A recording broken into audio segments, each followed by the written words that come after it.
Hi, Kimfin friends. How are you? Thought I'd come in here, a little post-Thanksgiving video for you all, because now that Thanksgiving is over, even though I love that holiday, it means it is officially Christmas season. Like December is a month to celebrate. So I wanted to come in, a little bonus video for you all, just in time at the end of November. And what I'm gonna do today is I wanted to rank my favorite Christmas movies for you. These are movies that I watch pretty much every year, and my list is mostly based on, if I don't watch it, does it still feel like the Christmas season? So, without further ado, I'm doing top 10. Should probably mention that. Number 10 is Bad Santa. Bad Santa with Billy Bob Thornton, Bernie Mac, Tony Cox, excuse me. Sorry about that, Tony. Brett Kelly, he plays the young kid in it, and Laura Graham. Hi friends, Editing Kim here. That was Lauren Graham, not Laura. Sorry. Carry on. Famously from Gilmore Girls. Now, Bad Santa isn't exactly my cup of tea, but here's why I love it. It is really funny. Not a family movie. It's definitely like a darker comedy. But Bad Santa was one of my dad's favorites, and it's one of my brother's favorites. It is my husband's favorite Christmas movie. So for me, when I watch that, it's really kind of celebrating my family as well. And it's really funny. It does have some heartwarming notes to it. So that's why I put that one in at number 10. And at number 9, we have Nightmare Before Christmas. This one is really like a between Halloween and Christmas movie for me, even though the movie itself focuses mostly on Christmas. You've got Danny Elfman and Chris Sarandon. Chris Sarandon. They together voiced Jack. Danny Elfman did the singing parts for Jack. Catherine O'Hara is Sally. And apparently the kids these days were shocked to find out that Moira from Schitt's Creek is in Home Alone. So I'm like, buckle up, kiddos, because have you seen Nightmare Before Christmas? Just great performances all around. Produced by Tim Burton, but not directed by Tim Burton. It was Henry Selick. And Henry Selick went on to do like Coraline, James and the Giant Peach, a bunch of other movies that I can't think of right now. But it's not a perfect movie by any stretch, but it is definitely like one that I watch every year, somewhere between Halloween and Christmas. You know, if you really want to dive into the story beats further, you can check out my husband Jordan's podcast, GMWKS. They did a whole episode on it. And they talk more about that part, but it's on my list at number 9. Number 8. Number 8 for me is Love Actually. And I just want to come out and say now, not every storyline in there. The Colin Firth storyline, it's, could take it or leave it. And Andrew Lincoln's storyline, that his whole character is just like, bro, your best friend married her. Spoiler alert. That goes to your grave. The time to speak was literally when they were long before this, but when they're in the church, they say, if anybody has any objections, speak now. Like right up till that point. Beyond that, nah, you keep it to yourself. Don't be creeping on her during the wedding.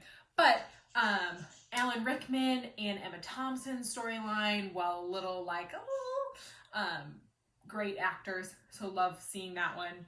And the storyline with Colin, his name is Colin in the movie, when he goes to America, you can kind of take or leave that. But the stuff with Bill Nighy, his character is hilarious. Like the fact that he keeps messing up his own lyrics and he's just like whatever through the whole thing. That's perfect. Liam Neeson's storyline is very sweet. And Hugh Grant I liked his storyline as well. So there's a lot of like really funny parts in that movie. So when you take out the kind of meh or the like ugh parts, it's great. And I love to watch it every year as long as I can find it on streaming, not one that I own. So yeah, Love Actually, number 8. Number 7 is The Santa Claus with Tim Allen, Judge Reinhold, Wendy Crewson, and Eric Lloyd played the son in that. What I love about The Santa Claus is, again, really funny. It's something you can watch with the kids. And it's a newer take on, or at least when it came out, it was a new take on A Christmas Story. It was something that we hadn't really seen before. You don't really see the transition from Santa to Santa. We've seen that a little bit more since then. But it was a new story and it's really funny. Yeah, so that's why I have that at number 7. Number 6 is A Muppets Christmas Carol. You gotta have a Christmas Carol movie on your list, right? And Michael Caine with the Muppets, what's not to love, right? So that's my number 6, and I love to watch that one every year too. Number 5 is a new one that came out, I believe, in 2019. It is Noelle with Bill Hader and Anna Kendrick. I will watch anything with Bill Hader in it. He is incredibly talented, so funny. And again, it's another kind of newer take on A Christmas Story, where it's the transition of power, if you will, from Santa Claus's. So it kind of looks at that, and Anna Kendrick's character, Noelle, has a little reindeer named Snowball, and he's adorable, so what's not to love? And it also throws in some lady power for you. So essentially, Bill Hader and Anna Kendrick, they are Santa Claus's children, and Noelle, Anna Kendrick's character, is super into it. Bill Hader's character, I honestly forget what his name was in the movie, but the Santa Claus title passes on to the eldest son, so that's him, and it can't pass on to her because she's a girl, even though she is the better fit between the two. And there's like a cousin that is next in line after Bill Hader's character, but I love that it explores that traditional gender role of Santa. So yeah, number 5 is Noelle. Number 4 is Elf with Will Ferrell and Zooey Deschanel, in case you didn't know. Elf, oh, what a funny movie. Will Ferrell is so funny, and Elf is so quotable. Like, who doesn't know Santa? I know him. And it's great for adults and for kids. I was in, I want to say like middle school-ish when it came out, so it also appealed to me as an older kid, tween, teenager, however old I was. So it's great for the whole family, and it's, again, really, really funny, and Will Ferrell is a great comedic actor. Number 3. Okay, top 3, guys. Are you ready? Number 3 for me is A Christmas Story. How could it not be? The story of Ralphie and his dreams to get a Red Ryder BB gun. Super quotable, very funny. Like, who doesn't love the scene in the Chinese restaurant? And of course, Chinese restaurants are like the only ones open on Christmas Day. They just lob the duck's head off. Great, just great.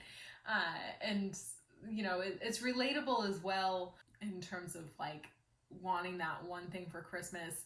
So yeah, number 3, A Christmas Story. Let me flip my notes here.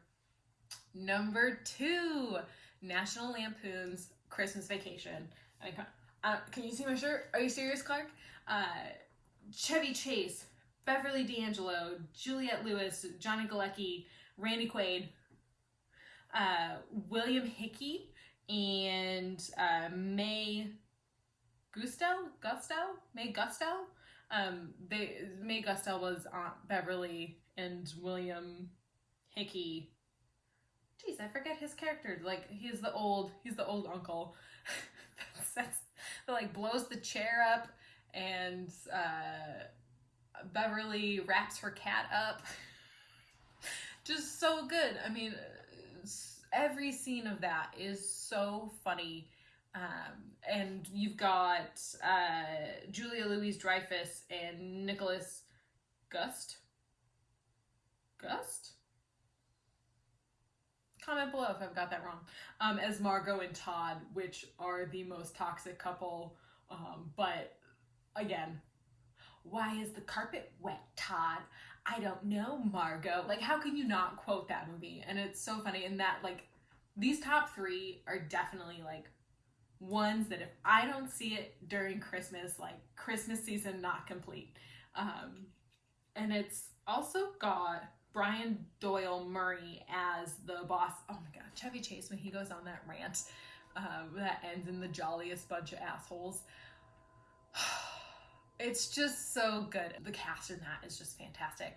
The in-laws, all the relatives just coming to the house. It's great. Now, before I get to number one, I do have some honorable mentions for you. The first one, Jingle All the Way with Arnold Schwarzenegger and Sinbad. That's just, that's just funny. As thank God my stepkids right now haven't wanted any like it toy. I guess the PS5 this year or the Xbox Series X would be like the it toy, but I haven't run into that with our kids that like gotta have it. I don't know as a parent if I would like buy into that. Like I'm not gonna kill myself and have a whole movie plot line about me trying to get this toy for my kid. But it is really funny. Just like the whole thing. Love that one. The other one, well, I've got three. So the second one is The Ref with Dennis Leary. It's got Dennis Leary, Judy Davis, and Kevin Spacey. Dennis Leary, if I could just talk for a second on Dennis Leary. Dennis Leary and George Carlin are the two comedians that got me into stand-up comedy. So, like, again, anything with Dennis Leary, I'm in. And the movie is so great. So Dennis Leary's character, he's a bank robber, some sort of criminal that robs things. And then he gets, like, the heist goes wrong and his partner, his getaway driver, drives away without him. So he's got to, like, hide in this house. And Kevin Spacey and Judy Davis, it's Christmas Eve. So they're having Christmas Eve with their family at their house, but they are like an incredibly dysfunctional family. They're a terrible couple, and their family that comes over is a terrible family. So it's just like Dennis Leary trapped in this house, holding them hostage. It was also called Hostile Hostages.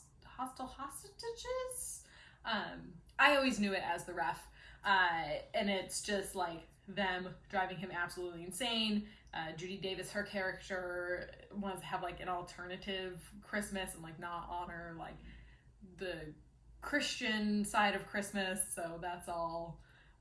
It's just great, and I would love to not look back and have that movie like spoiled by, again, the type of person that Kevin Spacey turned out to be.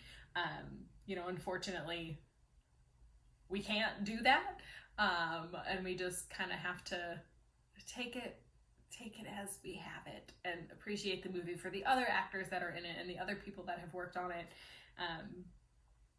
Dennis Leary does a great job in that movie. And number 3 on my honorable mentions is How the Grinch Stole Christmas, specifically the one with Jim Carrey. I love the animated one, and we'll watch that anytime it's on. But the Jim Carrey one, that's the one that came out when I was somewhere in school.